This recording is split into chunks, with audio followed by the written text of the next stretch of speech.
What's up, guys? Buck City Breaks here. Getting ready to pop into Triple Play Sports Cards. Look, you can see it. It's cold, it's wet, it's rainy, but it's always hot at Triple Play. And this is where we started. This is where we bought our first billion cases of National Treasures in 2016, and that got us into the breaking game. So let's come check it out.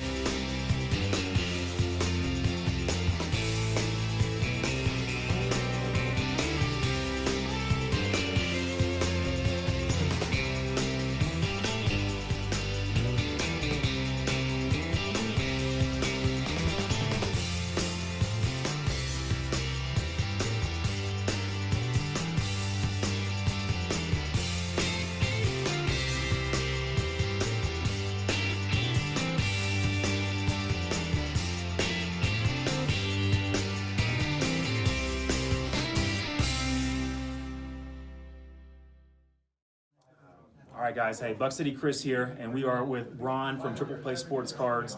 As we mentioned, this is where Adam and I fell in love with the hobby. We came in here. We worked with Matt, and this is actually the first time that I've ever met Ron and had the pleasure of meeting Ron. But while we were here, Matt had to call Ron multiple times because we kept buying more and more and more stuff, and so they probably thought, I don't know, we were scammers or fraud or something like that too. But kidding. So Ron, tell us just a little bit about the shop and the history of Triple Play. Well, we've been in business now for getting ready to start our 31st year here in a couple of weeks. We started in a really small location on Brazelville Road down the street, 400 square feet.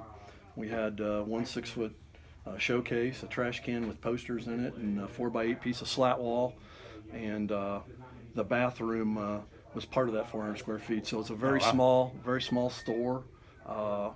And we just kind of went from there, and we've progressed now to where we've been in this location now for 20 years, and we have 2,100 square feet, and we feel like it's a really nice store. We were 1999. We were Card Trade Store of the Year for Columbus. We had a nice write-up in Card Trade magazine, which no longer exists, but so we were very proud of that, and it's just been a real labor of love. We have a lot of great customers that have come in over the years, and now they bring their kids in. They used to come here when they were 8, 9 years old. Now they bring their 8, 9-year-old kids in here, which just because we've been here that long. Well, and Adam and I have been into multiple card shops, and especially about a year and a half ago when we first started breaking. Prior to that, we were going into anywhere I'd travel. I would Google, hey, card shops near. And that's actually how I came across you guys, even though we've lived on the west side of Columbus our whole lives. So, popping in here, it's a much different feel. It's a more laid-back setting. We get to hang out with you guys. We've been at other card shops that are like hard sell, in your face. And if anybody's wondering, I'm looking at Adam right now because he's behind the camera, and he knows exactly who and what I'm talking about without mentioning any names. So we appreciate everything that you guys bring to the table here. As far as where the hobby is now in 2018, as opposed to where you guys started in 1988. How can you? I'm sure it's been a little bit of a roller coaster ride, but when you guys came into the hobby, what was the health of the hobby like then, and then what do you think it is now? Well, back in '88, it was starting to take off, and then in the early '90s, obviously they made way too much product, and it caused a lot of dumping. People were speculating. A lot of speculators came in. They bought cases of 90 Donners, paid obscene amount of money for them, and now you can buy them for $60 They a made case. $4 million per player or something. Yeah, they made so much, and so that drove a lot of people out of the hobby because of that. Then things picked up a little bit, but then in '94, there was no World Series. That really impacted the hobby again. Picked back up in '98, '99. The Sosa McGuire, the Chase. That brought people back into the store, and then 9/11 came, and that the hobby took a hit again because people had much more things on their plate than baseball cards. Yeah. But I think that the last 2 years, the hobby is back at a white hot level. I mean, things are really good. More products are above cost than below cost, which 10 years ago you couldn't say that. So I think the hobby's very healthy. There's a lot of people in it. I don't think there's as many speculators, but there's still a lot of collectors, a lot of set builders. I think it's good. I think if you're a card shop and you're not making money in today's environment, you should probably close. That was really cool. I love Yeah. I love that whole piece, the Yeah. evolution of the shop, and then of the hobby too. Man, the things I didn't even think about that would have. Yeah. Like for me, even like I can vividly remember like watching the McGuire Sosa '98, but I wasn't collecting a ton of baseball cards then. I But it was very more exciting. I Pokemon, mean, if so, you remember, yeah. they would cut in to whatever show you're watching on TV if McGuire or Sosa had a home run. That's Yeah. that's insane. Dude, I wasn't even a big baseball guy ever, Not but I remember anybody. Sosa and McGuire run, dude. Like that was like I remember like staying up at night and watching the games. So I mean, it was very good. And when there was no World Series, man, people really were upset. Yeah. I mean, what do you mean there's no World Series? Yeah. So with baseball card production at that time, like did they have like the same products come out, or did they have to scale them back? I guess or They didn't scale anything back in the 90s. no. They just kept, it was just I mean, there's a bazillion of those cases. Still, I mean, even after all of it was busted, there's still a lot of, there's no shortage of 90s wax. And it's unfortunate because, people come in and the cards have value, but it's a supply and demand thing. And,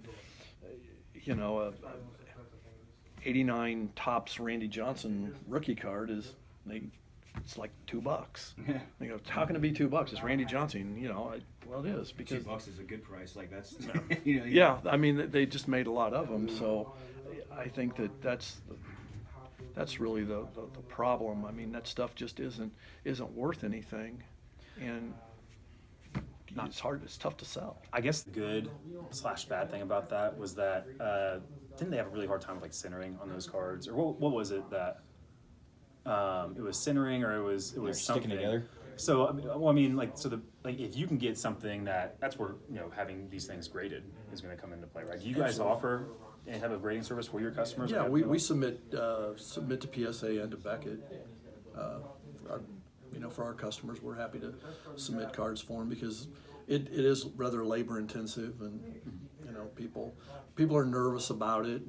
I've shipped cards to both companies, and I've never once felt like they changed out a card or anything like that. Nothing's ever come up missing. I mean, you insure that stuff, and I just always try to tell people that you can ship to Beckett and PSA with confidence, or SGC for that matter, if you're grading tobacco cards. Ship with confidence, knowing that they're gonna get your cards, they're gonna grade them, and they're gonna send them back to you. And when you guys do that, do you do that in like one batch, like once a month, or? We kind of let it kind of build up. We'll kind of put out a blurb. Hey, if you want to bring some cards in, we're going to be submitting to Beckett. I'll be taking a batch of cards to Beckett in Nashville because I'll be at the Southern Hobby Conference. We get this question all the time. Why would you go? Why would you get your card graded at Beckett over PSA or vice versa? Well, I think it really depends on if it's newer cards. Conceptually, a lot of people feel that Beckett's better because they grade centering, they grade corners. They feel like you get a better grade. If you're going to grade vintage, I would go. I always grade my stuff vintage with PSA. If you're going to grade 1909 T206s, you might go with PSA or you might go with SGC. People like the way the T cards look in the SGC holders. I think they look better. It depends on the encapsulation. A lot of people like Beckett because the encapsulation is thicker. The PSA holder, you can cut it. I've testified in court cases where they've taken cards out of that PS. They've cut them open at the top, dropped a card in. I testified in a Mickey Mantle rookie about 4 years ago in Delaware County. There was a counterfeit that was sold, and they swapped it out, taken the real PSA 4 and put another counterfeit in there and sold it for like $12,000 back 4 years ago. So I was an expert witness in that counterfeit case. And the guy went to jail. That's probably the only bad thing about a PSA holder. They're pretty easy to crack, where you don't have that with Beckett. And I've always liked how their cards have been encased with Beckett, and I've almost personally preferred like a 9.5 Beckett over like a PSA 10, just because I like the holder. That might be I don't know, trivial on my part, but so talking about kind of the evolution of the hobby and the health from where it was then, that was great. There was things in there that I didn't even think about that would have impacted the hobby, but with where we are now, there's so many different ways for collectors to enjoy the hobby. So we have, you can go, buy single cards on eBay. You can go into a card shop, buy single cards. You can break as well. There's so many different ways. Talk about the different, I guess, ways that collectors have to enjoy the hobby now, and what are your views on some of those different means? Well, I think that all avenues are good. I mean, it depends on what type of collector you are, but eBay is not bad. Breakers are not bad for the hobby. I mean, we can all coexist. I mean, there's plenty of customers out there, and not everybody wants a hands-on purchase. But I think it's good. We have a lot of set builders. We have our wall of vintage there.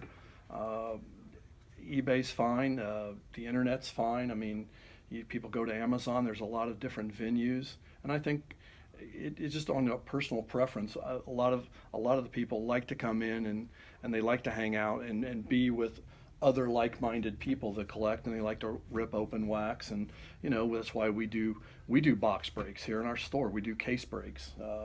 We do a lot of hockey case breaks, especially in the store, and we have a good crowd, and it's kind of like a family. And I'm sure that you have a lot of repeat customers now with your breaking site that you come to, even though that you're not physically in front of them, you're still getting to know them and appreciate all the things they do for you. So I think it's good. I don't see anybody as being a challenge. I mean, I think you have to, as a breaker, you have to entertain people. As a card shop, our job is to somewhat entertain and provide a positive experience, and that's why we don't hard sell. If you want to buy something, buy something.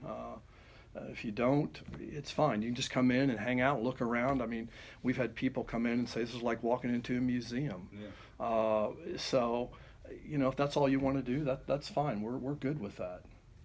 Love it. And here's the thing, guys. So listen, we're breakers. We are online breakers, and that is Adam and I's livelihood now. However, there is nothing like ripping a pack open for yourself, going into a hobby shop and ripping a pack open for yourself. So make sure, if you guys have a local card shop nearby, go in there, check them out, and bust those packs open, bring some friends with you, hang out with the people in the store. Adam and I are gonna have to start doing that a lot more over here now that things are hopefully gonna slow down, ease up for us a little bit. But and then with us being breakers, people who don't necessarily have that local card shop, that hobby shop, we try to emulate what you guys have always shown us here, with the respect that you guys have shown us here, the experience that we get when we come into your store. Working with Matt, who we'll get on film here at some point, I'm sure. It's surreal. It's way cooler than just buying cards online or going to. It's different. So although we break nonstop, we will never tell you don't go into a card shop and get into our breaks instead, because there's nothing like it. Especially if you're in Central Ohio, Triple Play Sports Cards. Make sure you pop in here and check it out. As a breaker, you fill a nice niche. I mean, if there's not a local card shop and people want to get cards in their hands, I mean, if you can't go to a card shop, watching it on live or watching it live on YouTube or the actual break is the best of both worlds. So, do you have any insight on where you think the hobby is going to go from here, from where we are now? I'm sure that 30 years ago people didn't necessarily envision YouTube and breakers and things like that, even eBay at that time, I guess. But where do you think the next avenues for the hobby could potentially be? I think the hobby will continue to be strong for the next couple years. I mean, it kind of depends on how they continue to do the licensing. There's a pent-up demand, and I would hope that even though there's this demand, they still need to keep the presses quiet and not just run cards just for the sake of, because when the market gets good, that's when they tend to overproduce, and that's one of the fears that I have.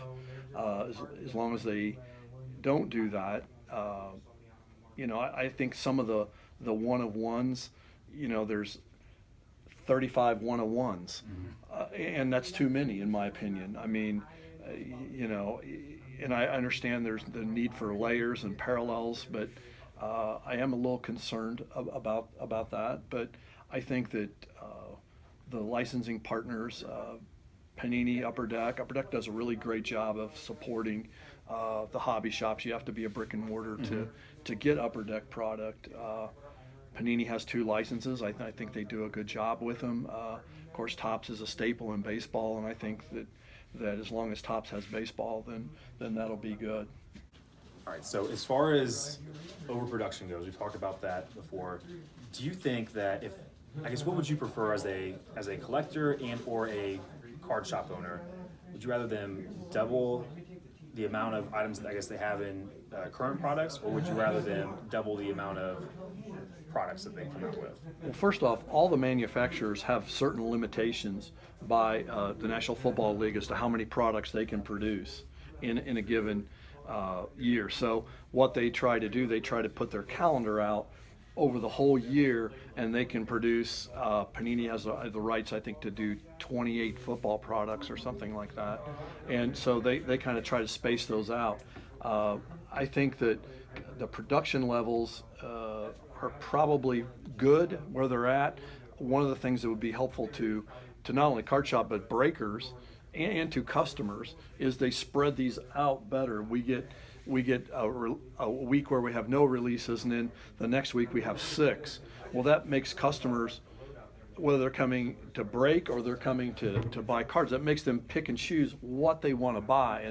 And it's always been a real tough for the card manufacturers to seem to get together on the production dates and everything. And if that would probably help all of us a lot, because this fourth quarter is backloaded with just a tremendous amount of product. Yeah, I agree. I feel like you have to let those products breathe a little bit, give people time to enjoy them before, we're almost forced to move on to the next one. And products now, because of online breaks, products don't have the same kind of shelf life that they did before breakers came into existence.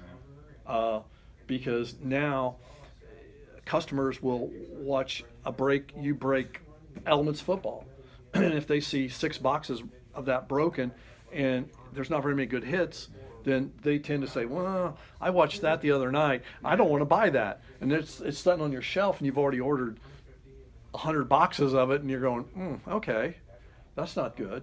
So that would be the only thing that I attribute that breakers. No, I understand. It really does, but it works both ways. I mean, it's not like it's the product's bad for us and it's good for you. If it's bad for us, it's bad for you too. Yeah. So, but you get out there and they watch a lot of that and then make their decisions when they come in. They say, what's new? We say, well, we've got Flawless Basketball, we've got Topps High Tech Baseball came in.